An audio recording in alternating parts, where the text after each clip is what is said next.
Pemadaman terus dilakukan oleh petugas di lokasi kebakaran terkait dengan kebakaran hutan dan lahan, namun kondisi asap belum juga membaik. Sementara itu kami akan mengajak Anda untuk bergabung bersama rekan kami Arizona Galih di Pekanbaru Riau.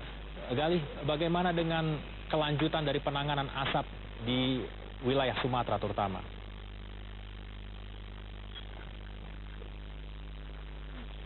Baik, saudara, bahwa sampai saat ini memang asap yang menyelimuti kota Pekanbaru Riau ini masih terus berlangsung, di mana kondisi ini terus terjadi padahal petugas pemadaman masih terus melakukan upaya untuk mematikan titik-titik api yang ada di Provinsi Riau ini sendiri. Dan saudara, perlu diketahui bahwa target dari pemadaman api ini sendiri akan ditargetkan sekitar 30 hari maksimal, di mana hal tersebut diinstruksikan oleh Presiden Joko Widodo. Dan saudara, akibat dari dampak kabut asap yang masih menyelimuti di Provinsi Riau ini sendiri, saudara, bisa diketahui bahwa menyebabkan sekitar 500 sekolahan, baik mulai dari PAUD maupun sampai dengan SMA, terpaksa diliburkan. Dan kondisi tersebut juga terjadi pada beberapa universitas yang ada di Provinsi Riau ini sendiri. Bisa diketahui bahwa di Provinsi Riau ini ada sekitar 350 warga asal Malaysia yang belajar di beberapa universitas di sini, dan hari ini ada sekitar 120 mahasiswa asal Malaysia yang belajar di Riau minta dipulangkan atau dievakuasi karena sudah merasakan dampak dari kabut asap yang tebal yang menyelimuti di kota Pekanbaru Riau ini. Para mahasiswa ini sudah merasakan gangguan pernafasan seperti ispa dan juga iritasi mata karena kabut asap masih juga belum berkurang.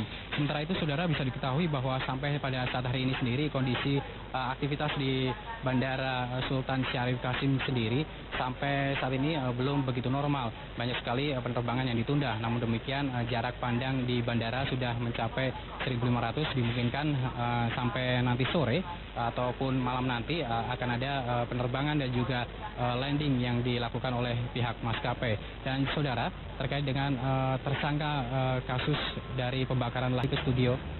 Arizona Galih, terima kasih untuk laporan langsung Anda. Dan saudara, tentu kita ingin mengetahui bagaimana upaya yang telah dilakukan oleh pemerintah untuk bisa mengatasi bencana kabut asap ini. Kita tanyakan langsung ke rekan kami, Liviana Cerlisa saat ini. Livi. Ya, memang berbagai upaya terus dilakukan pemerintah untuk mengatasi bencana kabut asap yang melanda Indonesia ini hampir setiap tahunnya. Ini selama hampir 5 dekade. Memang persoalan asap kerap melanda hutan Indonesia, dan yang terparah ini terjadi di kawasan lahan gambut. Pemerintah dinilai lamban dalam mengantisipasi dan menangani kabut asap. Kini seperti apa upaya pemadaman kabut asap yang tengah dilakukan dan apa saja tingkat kesulitannya? Saudara, kebakaran hutan di Sumatera ini telah mencapai lebih dari 1.000 titik, dan di Kalimantan hampir 250 titik. Ini seperti yang kami tampilkan di hadapan Anda. Di tengah kemarau panjang dan masifnya pembukaan lahan, baik perusahaan sawit ataupun perorangan tanpa izin, ini membuat kebakaran lahan meluas. Yang lebih mengkhawatirkan adalah kebakaran juga terjadi di lahan gambut, sehingga bara api ini sulit untuk dipadamkan. Berbagai cara dilakukan pemerintah Indonesia untuk menanggulangi kebakaran dan juga menanggulangi asap yang timbul ini. Dan Badan Nasional Penanggulangan Bencana telah melakukan sejumlah upaya pemadaman api. Salah satunya adalah dengan yang saya tampilkan ini dengan cara memadamkan api dengan menggunakan air, menggunakan helikopter Super Puma. Dan rata-rata air yang dibawa ini berjumlah 18 juta liter. Air yang digunakan dicampur dengan amonia fosfat atau sumber air dari laut. Dinamakan waterbombing, ini digunakan untuk memadamkan titik pusat api. Namun efektivitasnya masih terkendala ribuan titik api dan kapasitas angkut air pesawat. Tapi tak hanya ini yang dilakukan oleh pemerintah untuk memadamkan api, ada lagi cara lain yang dilakukan pemerintah untuk memadamkan api, yaitu adalah dengan menggunakan hujan buatan. Kebakaran yang luas ini dibutuhkan hujan besar untuk memadamkannya. Pesawat yang digunakan umumnya berjenis Hercules, seperti yang akan kami tampilkan, ini dia. Ini merupakan pesawat angkut dan mampu membawa 3 ton garam yang ditaburkan di awan cumulus. Penaburan dilakukan pada dasar awan ataupun punggung awan. Penyemayannya dilakukan 10-13 menit, dan dalam kondisi normal hujan dapat terjadi beberapa menit. Hingga kini upaya ini belum membuahkan hasil yang maksimal karena tingkat keakuratan hujan buatan tergantung dengan kondisi alam. Awan pembentuk hujan pun dapat bergeser dari lokasi titik api karena terbawa angin. Dan saudara, hingga kini sudah ada ratusan ribu hektar lahan hutan yang terbakar di Sumatera dan Kalimantan. Selain tim udara, ada personel TNI dan Polri yang juga ikut turut dikerahkan untuk memadamkan api dari darat. Tim yang dikerahkan sekitar 2.340 personel dari TNI dan 1.400 personel dari polisi. Upaya mereka boleh dibilang cukup sulit di tengah kondisi asap pekat dan kondisi tanah yang kemudian sangat panas akibat bara api. Ini adalah jumlah prajurit TNI, ada 2.340 personel yang dilibatkan dalam tim pemadam kebakaran hutan. Ada juga polisi sebanyak 1.400 personel yang juga ikut dilibatkan. Bagaimana polisi dan juga TNI di sini bersatu untuk memadamkan titik-titik api yang nantinya akan menjadi tepat atau munculnya asap yang kemudian tak hanya melanda Indonesia tapi juga negara-negara tetangga di sekitar Indonesia seperti Malaysia dan juga Singapura. Dan bagaimana kendala dari bara api di lahan gambut? Ini api di lahan gambut berada 1-3 meter di bawah permukaan tanah. Itu kenapa begitu sulit untuk memadamkan api di lahan gambut, karena ketika permukaan di atasnya sudah padam, belum tentu titik api yang berada di bawah permukaan tanah ini betul-betul padam. Dan ada lagi, ini sulit diketahui penyebaran api di dalam tanah karena begitu banyak juga lahan gambut, begitu luasnya lahan gambut yang terbakar. Dan juga bicara bagaimana pemadaman lahan gambut, ini ada selang besi yang ditancapkan ke dalam tanah dan penyemprotan air menggunakan tekanan tinggi. Itu adalah berbagai cara yang dilakukan oleh pemerintah untuk memadamkan tidak hanya luasan sebaran api atau lahan gambut serta hutan yang terbakar, tapi juga pusat titik apinya. Dan juga ini pemadaman api dilakukan secara intensif berulang kali, dan juga tanah kemudian dibongkar dan disemprot kembali. Tanah-tanah yang dibongkar ini adalah tanah-tanah yang diduga kuat merupakan sumber titik api yang tadi sudah saya sebutkan. Titik api itu biasanya berada 1-3 meter jika itu terjadi di lahan gambut. Itu kenapa kemudian memadamkan api di lahan gambut ini lebih sulit dan memang membutuhkan proses ataupun waktu yang lebih lama begitu. Dan saudara, permasalahan asap yang menahun ini juga menyebar ke wilayah negara tetangga. Tak hanya Indonesia dan tak hanya Malaysia, Singapura juga ikut terkena imbasnya. Untuk mengetahui kondisi penyebaran asap yang mengganggu warga di Singapura dan bahkan pagelaran balapan internasional yang juga terancam terganggu atau justru sudah terganggu saat ini, kami telah terhubung melalui Skype dengan Ami Ardini, warga negara Indonesia yang menetap di Singapura. Ami, selamat petang Ami. Selamat petang, Livi.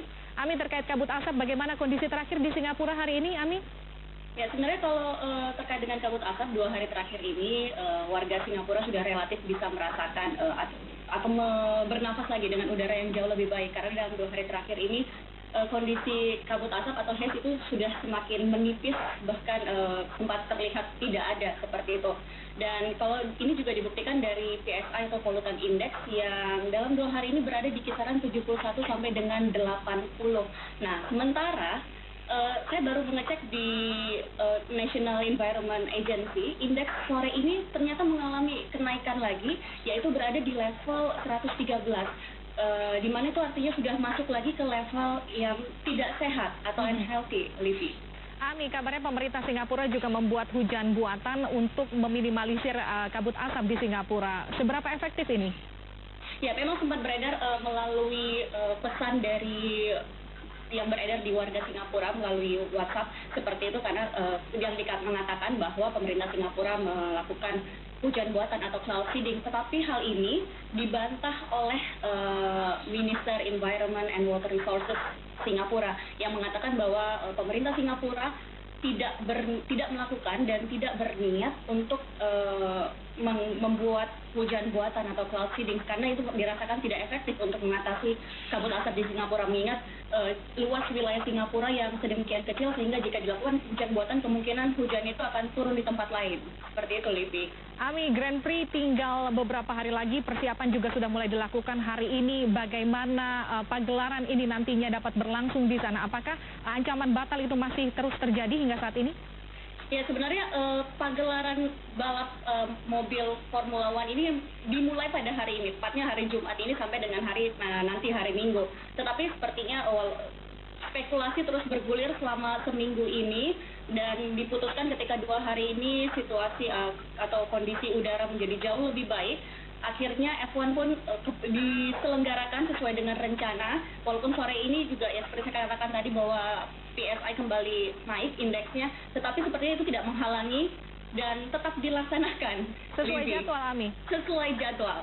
Baik, dan yang terakhir, bagaimana respon warga negara Singapura sendiri terkait dengan kabut asap kiriman dari Indonesia ini, Ami?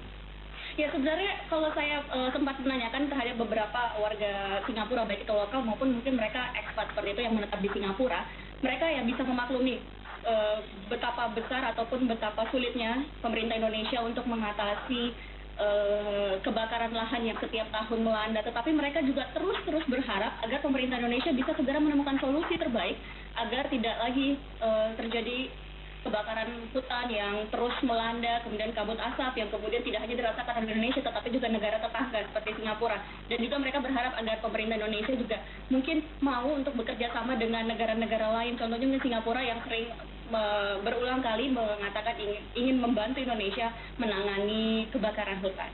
Terima kasih Ami Ardini, warga negara Indonesia yang menetap di Singapura, telah bergabung bersama kami di Kompas Petang. Itu dia tadi Teguh Parvinanda, bagaimana kemudian bencana asap tidak hanya melanda Indonesia tapi juga negara tetangga, bahkan ini sempat mengancam pagelaran Grand Prix yang diselenggarakan di Singapura. Yang terakhir Anda sebutkan, Livi, tadi juga mungkin menjadi salah satu yang membuat kabut asap atau bencana musibah asap tahun ini menjadi begitu lebih luas sorotannya. Dan saudara, terkait dengan hal yang sama